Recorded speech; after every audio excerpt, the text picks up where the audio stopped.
Hello everyone, it's Chris, aka Lady Taka, and it is time for November's Loot Crate, which I believe the theme is magical. And I think I skipped last month's Loot Crate, so we will see how this one goes. It is now winter here, so I think I got to the box quickly before the snow hit. And the one thing we all knew we were getting was this Q-Fig figure of Doctor Strange, because man did they spoil that one. You couldn't avoid that spoiler if you tried. And no, I have not seen the movie yet, and boy, this doesn't want to come out.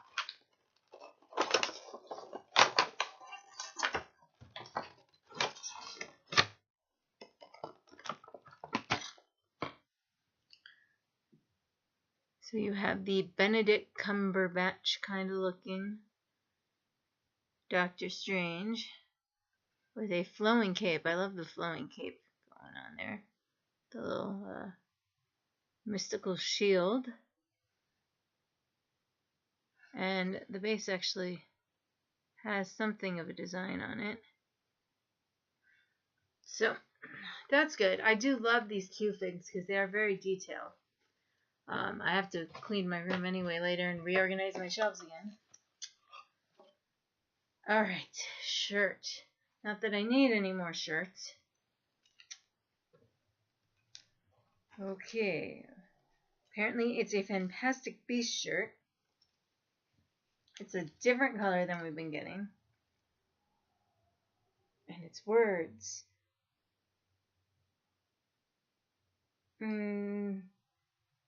Let's see. Can't read at that angle. Become an Obliviator, recruiting now every half moon of the month. MACUSA. I only know a little bit about Fantastical Beasts. I know it's related to Harry Potter. I know it's set in America, and one of the places is about, monitoring magic. I think that's what that refers to. Ooh, the night is dark and full of horrors. It is technically a Game of Thrones item, but it looks really neat. I don't watch Game of Thrones because I don't get HBO, but let's open it and see if it's a book based on the thing or just a journal. Although it looks like if it's just a journal, it's a good quality journal, because this feels like leather bound and everything. So it's got this really nice textured surface. You got this. It is a journal. It has on the front page, though, a red priestess from Essos, Melisandre, worships the Lord of Light. Her visions told her that the Stannis was the true king, and as his advisor, she encouraged him to pursue the throne at all costs. At her urging, Stannis sacrificed his only child to help turn the war in his favor, only to see further tragedy befall the camp. After the suicide of Stannis' wife, Selyse, Melisandre abandoned Stannis and returned to Castle Black. There she learned of Jon Snow's murder, which further damaged her confidence. Melisandre brought Jon back to life as Davos Bebest. She devoted herself to Jon's cause and was at his side when he won the Battle of the Bastards. Despite this, Melisandre was banished from Winterfell once Davos forced her to confess to Shireen's murder. But other than that, it is an HBO licensed product on the back. But other than that, you have like a journal thing almost, where you can make a memo with a date. There's even like little things up at the top, like memo number, date, and then like you can say whether it was rainy, cloudy, or sunny, and what day of the week it was. It's actually a really nice quality item considering I'm not into Game of Thrones. This is a really nice journal. And our pin this month looks interesting. The Elder Scrolls Online. So I'm guessing that unlocks the game. I never unlock the games because they don't give game codes even. You have to go and log in on your account. I can't give the game code away even. So, but, wow, that really glares off the background, but looks like dragons intertwined, which is cool. I like that. Definitely keep that. Oh, it's just a comic book. I was hoping for a figure for Big Trouble in Little China, but Escape from New York and Big Trouble with Little China in the same book. So you get both characters, Jack Bergman and Snake. Yeah.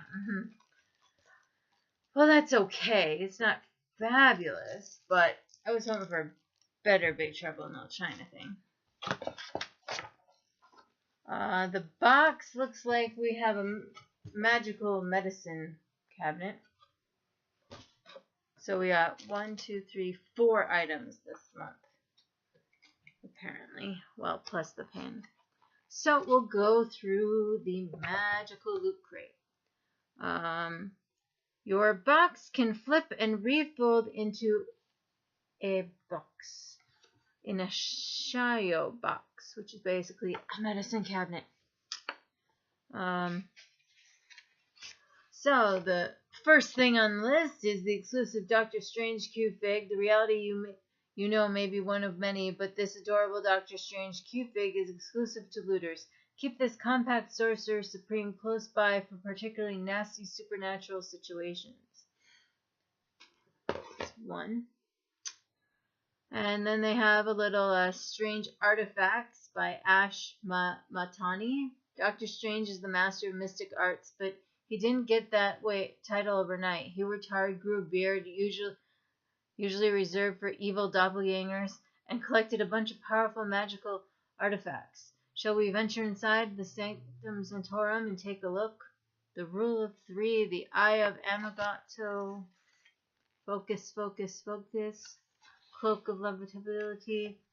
Apparently you could have gotten the cloak in there. And the Marvel goods. The next thing they have is the exclusive Fantastic Beasts shirt, which we will show on the model.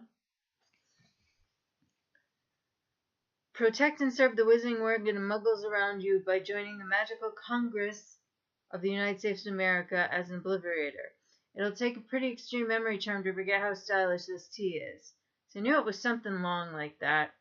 But I know from a little facts video I saw, American wizards don't call them muggles, they call them half-somethings. Not half-blood, not that one, but half-mage or something, or non-mage, something like that. Again, haven't known much about that. Then they have a little article with a quiz on it for Fantastic Beasts. Advertising for the World Wrestling Slam crate and the South Park crate. Then you have the journal, which, aside from the Q-Fig, is probably the best thing in the box. It's really high quality. The Red Woman hides a deep, dark secret underneath her effortlessly youthed visage, and now you can jot down your own epic stories in this gorgeous Game of Thrones journal. But beware, the warnings are true, and winter has come. And then we have a Games of Thrones section, kind of summing it up. Well, article on Game of Thrones. Then you have the comic, which is a Big Trouble in Little China / Escape from New York comic. Kurt Russell meets Kurt Russell. With a little magic, anything can happen. Can this epic double team of action movie grit take down the world's most powerful sorcerer, Lopan? The first issue variant cover is exclusive to looters, and with stakes higher than ever before, you can't afford to miss it. It's a little bit of downer and a little bit of a stretch to converge the two. Then they give us a little crossword crossover. And then they have the pin. So you might be able to see it better in their image. Imperial Edition Upgrade and Collector's Pin. This month's pin, make every day an epic adventure with this exclusive pin that unlocks special Elder Scrolls games to play. To redeem, go to your site, log in, select Redeem My Code on your account page, and have your complimentary upgrade. Then they seem to have an article on an enchanting interview with Joseph Rome, magician and illusionist. I guess that's appropriate for a magical theme. Advertising Loot Undies. The most magical coin trick ever, how to do it.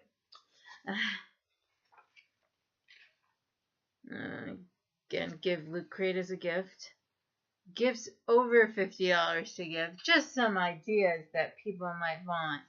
Although the Star Wars pins are pretty cool looking. Oh, $9 a piece. Ouch. Yeah, they have some more gift ideas in here. A couple more advertising for other crates they do. The fan page. And just we love you in the back. So overall, a decent crate. Another small item crate, but I'm pretty sure this makes up most of, between the Q fig for sure and your journal, it made up whatever price you paid for it, the crate itself. And then the shirt's a nice quality shirt. It's a Lootcrate shirt now. You know, they have their own brand now. They didn't when I started getting it. The comic book was a little disappointing. I was really hoping for like something else, Big Trouble in Little China, but that's okay. And the pins a nice design, and I'm really glad they went to these high quality enamel pins compared to the buttons. They make it just that extra special thing where people are way more likely to wear them out. I do have all of my pins, most of them, hanging on one of my Star Wars bags I got in a crate once, or a block, or a box. Not sure which one.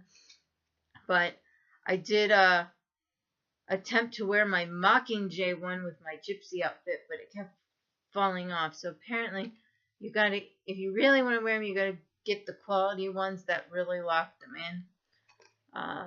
But this is pretty cool. I do like dragons, and you could almost say this could go with the Big Trouble in Little China with Lopan, considering the whole dragon's eyes thing. Well, thanks for watching.